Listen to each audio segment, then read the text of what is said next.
Let's knock out 2 more turns of The Deadly Woods by Ted Racier, Revolution Games. Still love that box. Not one hint of a military vehicle or troop in that thing, but that is still a good looking picture.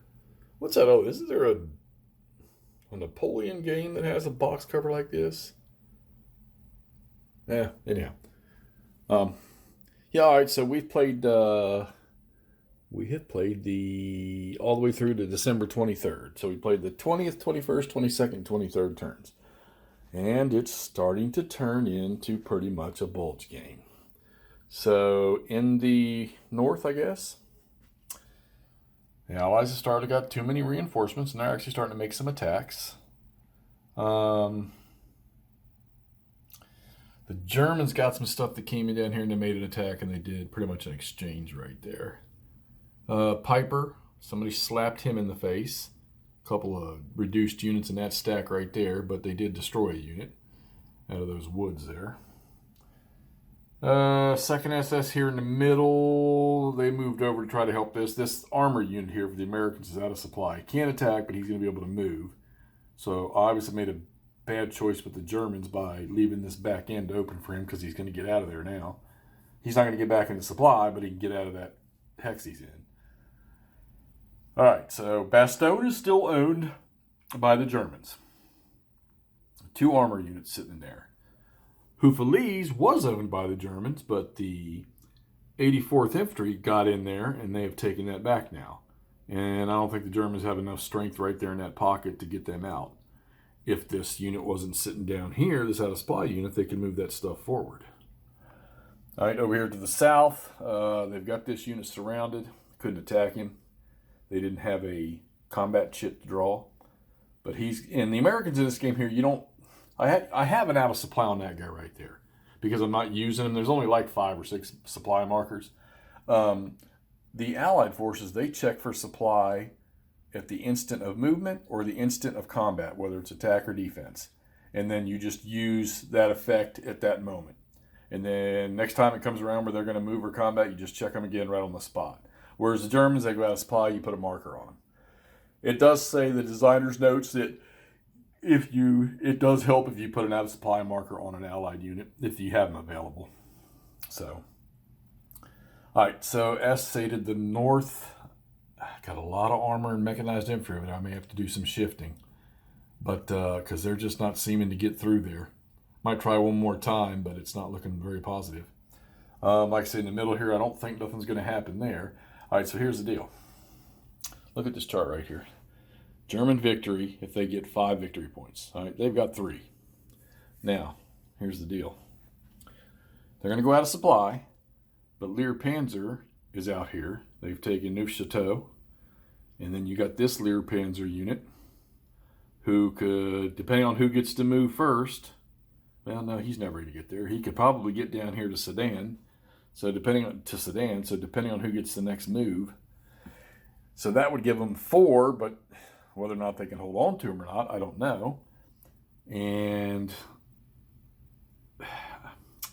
if they could take that one back right there, that would give them 5. So if they took that one and they took Sedan, that would give them 5, and that would be game over right there. So, of course, you know the Brits, crumpets and tea along the Meuse, sunning themselves in the winter.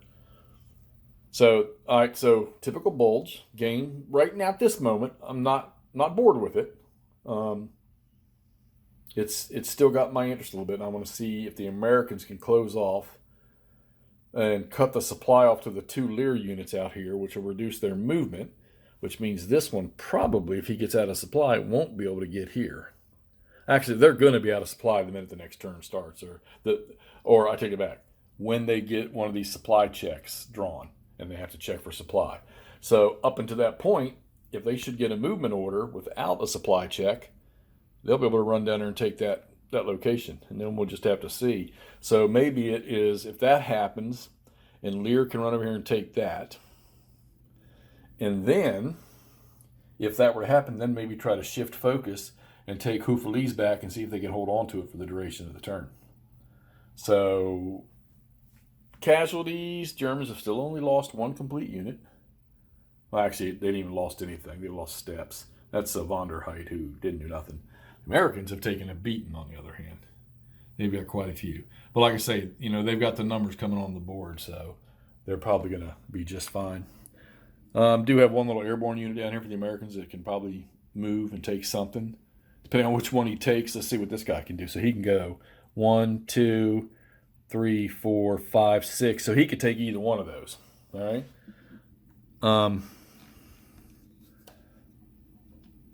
Okay, so I said this the other night. Is this game worth $60? And somebody actually made a comment that they got Ardennes 44, which I will say there's more game in Ardennes 44. And both Simonich and Racier's systems for some of the stuff are actually pretty good. I still can't make a determination on. Yeah, I mean, right now I'm still interested in this one. I did play Ardennes. I know you've heard me muddle through about Ardennes 44, but I did play it all the way through to a victor, which I'm still amazed the Germans won that.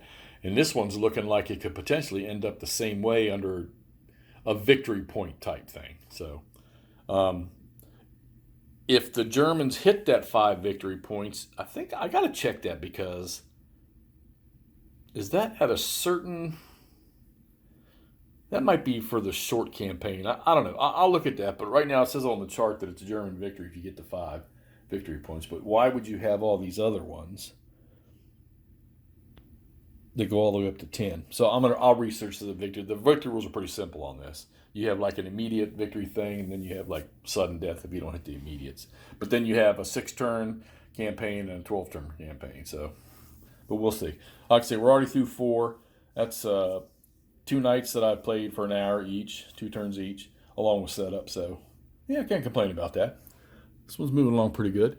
I'm hitting that decision-making thing now, though, so that's what's making it, slowing it down for me a little bit. But all in all, good-looking map. Simple.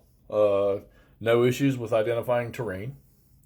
Much like of course, like Time for Trumps looks. So, and what is it with me in Bulge games? I've got BCS on my mind that I want to play that Battle of the Bulge one, that big monster one.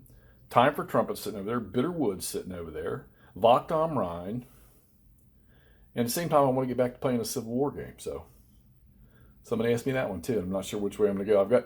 I kind of got my eyeball on the was it the Blind Sword system or whatever from Revolution Games, the Civil War series from those, Longstreet Attacks and Stonewall Sword and all that other stuff. All right, so now let's get this thing posted up so you can see what's going on after the December 23rd turn, and we're going to move on to Christmas Eve. All right, we'll talk to y'all shortly.